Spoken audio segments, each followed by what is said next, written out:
I've been getting lots of questions about my new business, Apron Diva. And the biggest question is, why did I want to start an apron shop?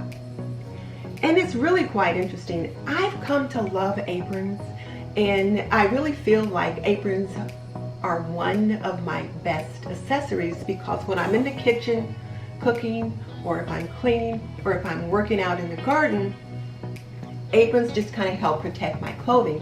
So aprons are pretty and practical, and by being practical, they are totally functional for whatever it is that I need them to do. So if I'm making spaghetti sauce and I don't want to splash the spaghetti sauce on my shirt, a bibbed apron is perfect to protect my clothing.